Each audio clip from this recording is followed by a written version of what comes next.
Friends, എല്ലാവർക്കും എൻ്റെ പുതിയൊരു വീഡിയോയിലേക്ക് സ്വാഗതം. ഇപ്പോൾ ഞാൻ നിൽക്കുന്നത് കാസർഗോഡിലെ നിങ്ങൾക്കെല്ലാം അറിയാവുന്ന ബേക്കൽ ഫോർട്ട് എന്ന് പറഞ്ഞ സ്ഥലത്താണ്. യുനെസ്കോ കെയർ ഓഫിലുള്ളൊരു സ്ഥലം തന്നെയാണിത്. അപ്പം വൺ ഓഫ് ദ ഹിസ്റ്റോറിക്കൽ പ്ലേസിലുള്ളൊരു പ്ലേസാണിത്. അപ്പോൾ ഇന്ന് ഞാൻ ഇവിടാണ് പോകുന്നത് എൻ്റെ ഫാമിലിയുടെ കൂടെ. അപ്പോൾ ഇതിനകത്ത് കയറാൻ ഇന്ത്യൻ അഥവാ സാർക്ക് മെമ്പർ കൺട്രീസിലെ സിറ്റിസൺസ് ആണെങ്കിൽ 25 രൂപയും അല്ലാതെ ഫോറിൻ സിറ്റിസൺസ് ആണെങ്കിൽ 300 രൂപയാണ് ടിക്കറ്റിൻ്റെ ഫീസ്. സ്മോക്കിങ്ങും ഡ്രിങ്കിങ് കൺസപ്ഷനും ഒക്കെ ഇവിടെ സ്ട്രിക്ട്ലി പ്രൊഹിബിറ്റഡ് ആണ്. കൂടാതെ ഇതിനകത്ത് വണ്ടികളോ ഒന്നും കൊണ്ടുപോകാനും പാടില്ല. ഇത് വിസിറ്റേഴ്സ് ടൈം സ്റ്റാർട്ട് ചെയ്യുന്നത് രാവിലെ 8 മണിക്കും അടയ്ക്കുന്നത് വൈകിട്ട് 5 മണിക്കുമാണ്. ഇവിടെ ഫിലിം ഷൂട്ടിംഗ് അത്ര പ്രൊഹിബിറ്റഡ് ആണ്. പിന്നെ അനുവാദം എടുത്ത് ഇവിടെ ചെയ്യാൻ പറ്റും. കോട്ടയുടെ എൻട്രൻസിൽ തന്നെ ഇവിടെ ഒരു ടെമ്പിൾ ആണുള്ളത്. അപ്പോൾ ഈ ടെമ്പിളിൻ്റെ പേരാണ് ശ്രീ മുഖ്യപ്രാണ ടെമ്പിൾ. ഈ ടെമ്പിളിൻ്റെ ലെഫ്റ്റ് സൈഡിലേക്കാണ് കോട്ടയിലേക്കുള്ള എൻട്രി. അപ്പോൾ ഈ കോട്ടയുടെ എൻട്രീൻ്റെ സ്പെഷ്യാലിറ്റി എന്താണെന്ന് വെച്ചാൽ ഇതൊരു സിക്സാക്ക് എൻട്രിയാണ്. കോട്ടയിലേക്ക് വരുന്ന ശത്രുക്കളെ എൻട്രൻസ് വെച്ച് തടയാനോ അഥവാ തോൽപ്പിക്കാനോ ആണ് ഇതുപോലത്തെ കോംപ്ലിക്കേറ്റഡ് എൻട്രൻസ് ഉണ്ടാക്കിയിരിക്കുന്നത്. മഴയൊക്കെ ചാറുന്നുണ്ട്. മഴയെന്ന് രക്ഷപ്പെടാൻ ഒരു തൊപ്പിയൊക്കെ വെച്ച്, തൊപ്പിക്ക് നല്ല വിലയൊക്കെ ഉണ്ട്, പക്ഷെ ക്വാളിറ്റി ഇല്ല.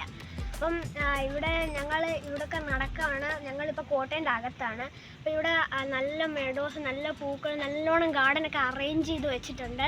ഇവിടെ പേയ്മെൻറ്റ് നമുക്ക് നടക്കാറുണ്ട്. നല്ല മരങ്ങളുണ്ട്. മരങ്ങളുടെ അടിയിൽ ഇരിക്കാനുള്ള സൗകര്യമുണ്ട്. അപ്പോൾ ഞങ്ങളിപ്പോൾ മുന്നിലോട്ട് നടന്നിപ്പോൾ കാണിക്കാം. നല്ല രസമായി മഴ നടക്കാൻ.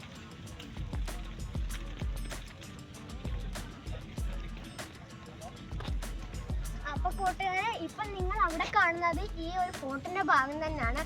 പണ്ട് ഒബ്സർവേഷൻ ഒക്കെ ആയിട്ട് യൂസ് ചെയ്തിരുന്ന ഒരു ഭാഗം തന്നെയാണ്. ടിപ്പു സുൽത്താൻ ഈ കോട്ടയെ കീഴ്പ്പെടുത്തിയതിന് ശേഷമാണ് ഈ വാച്ച് ടവർ ഉണ്ടാക്കിയിരുന്നത്. ഇതാണ് ഈ ഫോർട്ടിലെ തന്നെ ഏറ്റവും ഹൈറ്റ് കൂടിയ വാച്ച് ടവർ. ശരിക്കും ഈ കോട്ട നിർമ്മിച്ചത് ശിവപ്പ നായക എന്നുള്ള രാജാവായിരുന്നു. അതിനുശേഷം മൈസൂർ സുൽത്താനായ ഹൈദരാലിയാണ് ഈ കോട്ടയെ കീഴ്പ്പെടുത്തി ഭരിച്ചിരുന്നു. പിന്നീട് ടിപ്പു സുൽത്താനും. ഇവിടെ കാണുന്ന പേയ്മെന്റ്, ഈ കോട്ടകൾ മൊത്തം കെട്ടിയേക്കുന്ന എല്ലാം കോട്ടയൊക്കെ കെട്ടാൻ എല്ലാം യൂസ് ചെയ്തേക്കുന്ന വേറൊന്നുമല്ല, ഇവിടുത്തെ ചെങ്കല്ലുകളാണ്. അപ്പം ഇവിടെ ഒരു കൂട്ടം ചെങ്കല്ല് കൂട്ടി വെച്ചിട്ടുണ്ട്.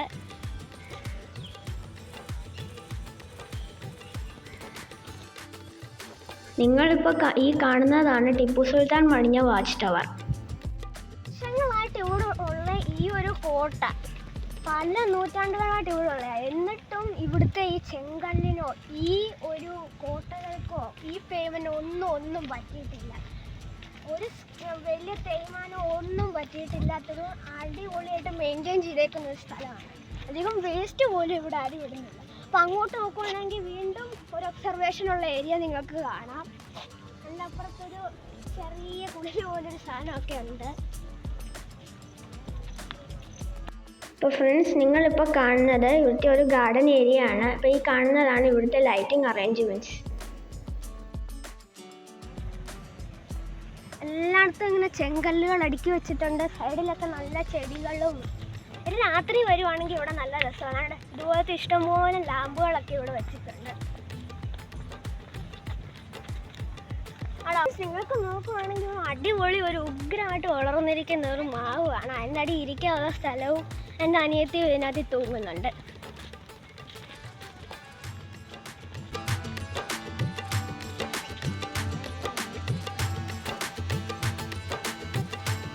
മാവിലിപ്പം മാങ്ങയൊന്നും ഇല്ല.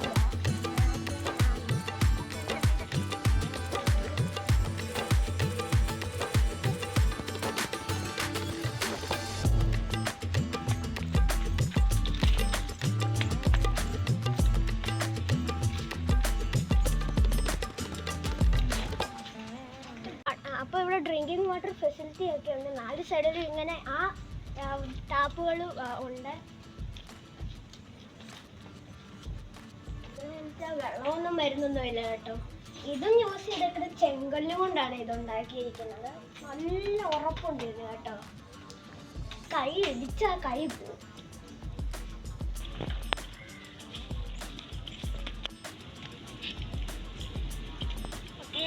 ഫെസിലിറ്റി ഒക്കെ വലിയ ഗുണമൊന്നുമില്ല കേട്ടോ.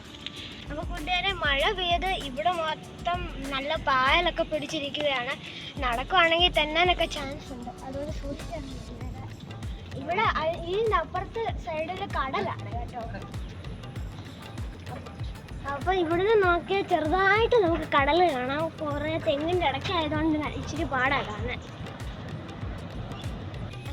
അപ്പോൾ കൂട്ടുകാർ, ഈ പേയ്മെന്റ് പോലെ തന്നെ ഈ ഭിത്തി കണ്ടാൽ നിങ്ങൾക്ക് തോന്നില്ല, പക്ഷെ ഇങ്ങോട്ടൊന്ന് നോക്കുവാണെങ്കിൽ നല്ല വീതിയിലാണ് ഈ മതിൽ കെട്ടിയേക്കുന്നത്. ഏകദേശം 5 അടി വീതിയായതിനുള്ളത്. ഇതൊന്നും ചെങ്കല്ലും കൊണ്ട് തന്നെയാണ് ഉണ്ടാക്കിയേക്കുന്നത്. നമ്മൾ സിനിമയിലൊക്കെ കാണുന്ന പോലെ ഓരോ സിനിമകളിൽ ഇവിടെ ഒരു പോട്ടി വന്നിട്ട് ബീരങ്കയും കൊണ്ട് വെടിവെക്കുന്ന കണ്ടിട്ടില്ലേ? അതുപോലെ അങ്ങനെ ചെയ്യാനുള്ളൊരു സ്ഥലമാണിത്.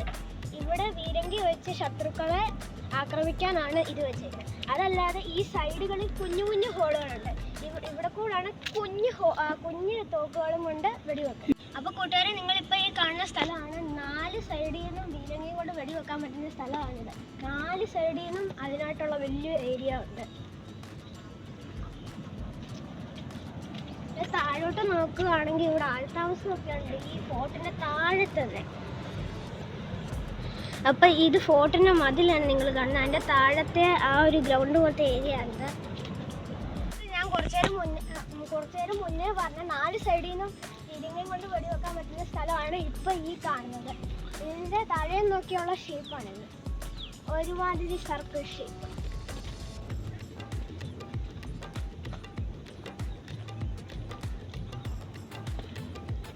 ഇവിടെ നോക്കുകയാണെങ്കിൽ ബ്രെഡ് ഉണ്ടാക്കുന്ന അവൻ പോലൊരു ഏരിയ ആണ് ഇവിടെ ഇങ്ങനെ വെച്ചിരിക്കുന്നത്. ശരിക്കും അവൻ ഉണ്ടാക്കാൻ യൂസ് ചെയ്യുന്നൊന്നും അല്ല കേട്ടോ. ഇവിടെ കൂടെ നടന്മാർ ഇവിടെ ഇരുന്നിട്ട് ഇവിടെ കൂടാണ് പീരങ്കി കൊണ്ട് വെടിവെക്കുന്നത് ശത്രുക്കളെ.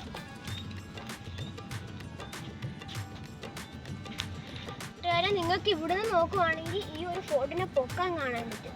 ഇവിടുന്ന് നോക്കുവാണെങ്കിൽ ഈ ഒരു ചുറ്റളവിലുള്ള ശത്രുക്കളെ എല്ലാം ഇവിടുത്തെ സോൾജേഴ്സിന് കാണാൻ കഴിയും. അതുകൂടാതെ ഈ ഫോർട്ട് 2 തട്ടാണ്. കൂടാതെ ഇതിൻ്റെ താഴ്ഭാഗത്തോട്ട് നിങ്ങൾ നോക്കുകയാണെങ്കിൽ വലിയ കുഴികൾ കാണാം. അത് പണ്ട് ശത്രുക്കളെ തടഞ്ഞു നിർത്താനുള്ള മൃദംഗങ്ങളായിരുന്നു. അപ്പം ഇത് ഞാനിപ്പം നിൽക്കുന്നത് ഈ ഫോർട്ടിൻ്റെ മുൻഭാഗത്താണ്. അപ്പം ഇവിടെ അതുപോലത്തെ സ്ഥലങ്ങളൊക്കെ ഉണ്ട്. ഇവിടെ ഭടന്മാരൊക്കെ നിൽക്കുന്ന സ്ഥലങ്ങളാണ്.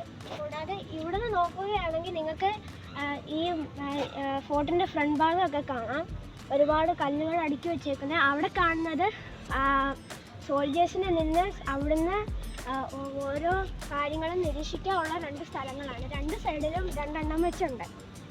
അപ്പം നിങ്ങൾ അവിടെ കാണുന്നതാണ് ഈ ഫോർട്ടിലോട്ട് കയറുന്ന എൻട്രൻസ്. ഇപ്പോൾ കാണുന്നത് ഞാൻ ആദ്യം കാണിച്ച ആ ഒബ്സർവേഷൻ്റെ സ്ഥലമാണ്. അപ്പോൾ ഇവിടെ കൂടെ നിങ്ങൾക്ക് അതിൻ്റെ മണ്ടയ്ക്ക് തിരിയാം. അപ്പോൾ കൂട്ടുകാരെ, ഞാൻ ആദ്യം നിങ്ങളോട് പറഞ്ഞ ടിപ്പു സുൽത്താൻ നിർമ്മിച്ച ആ വാച്ച് ടവറിൻ്റെ മണ്ടയ്ക്കോട്ടാണ് ഞാനിപ്പോൾ പോകുന്നത്. അപ്പം നമുക്കൊന്ന് നോക്കണ്ടേ ഇതിൻ്റെ മേളിൽ നിന്നുള്ള കാഴ്ച, നമുക്കൊന്ന് നോക്കാം. അപ്പോൾ ഫ്രണ്ട്സ്, ഇതാണ് ഈ കോട്ടയിലെ ഏറ്റവും ഉയരം കൂടിയ വാച്ച് ടവർ. ഇവിടെ നോക്കുകയാണെങ്കിൽ നിങ്ങൾക്ക് 4 സൈഡും നല്ല ക്ലിയർ ആയിട്ട് കാണാൻ കഴിയും. അപ്പോൾ നിങ്ങൾക്ക് കാണാൻ കഴിയുന്ന പോലെ തന്നെ ഇവിടുന്ന് കടലിൽ നിന്ന് വരുവാണേലും കരയിൽ നിന്ന് വരുവാണേലും ഉള്ള ശത്രുക്കളെ ആദ്യമേ കാണാൻ ഇവിടുന്ന് കഴിയും.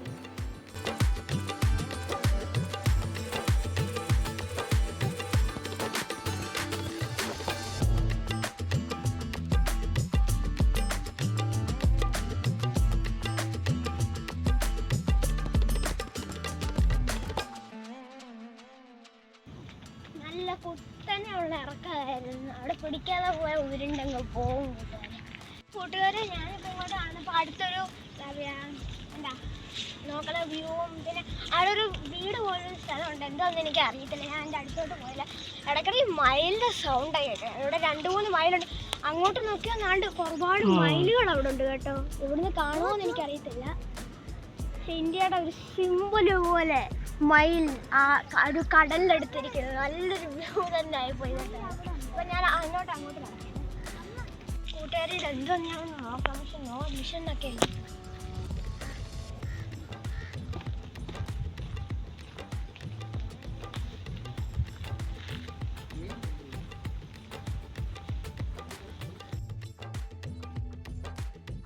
കൂട്ടുകാരെ, ഇത് നെടിയമരം തൊട്ടപ്പുറത്തെ സൈഡിൽ മറ്റേ നമ്മുടെ നീമൊക്കെ ഉണ്ട്. ഇതിൻ്റെ അടിയിലും ഇരിക്കാനുള്ള സ്ഥലമുണ്ട്. പക്ഷെ ഇരിക്കാൻ പറ്റത്തില്ല, മഴ കാരണം എല്ലാം നനഞ്ഞു. ഇവിടെ എല്ലായിടത്തും ഇങ്ങനെ കല്ലുകൾ അടുക്കി അടുക്കി വെച്ചിട്ടുണ്ട്. ചിലപ്പോൾ ഏതെങ്കിലും വേറെ പ്രൊജക്റ്റുകളായിരിക്കും. ഇവിടെ വീണ്ടും നെല്ലിക്ക കടലിലോട്ടുള്ള വ്യൂ. മരങ്ങളൊക്കെ കാണും. ചിലപ്പോൾ കടൽ അത്ര നല്ലോണം കാണത്തില്ലായിരിക്കും.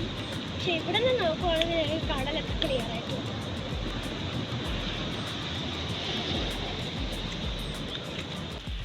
കോട്ടന്റെ സൗന്ദര്യം ആസ്വദിച്ച് ഈ നാരങ്ങ വെള്ളം കുടിച്ച് ഞാൻ ഒന്ന് നടന്നിട്ട് വരാം.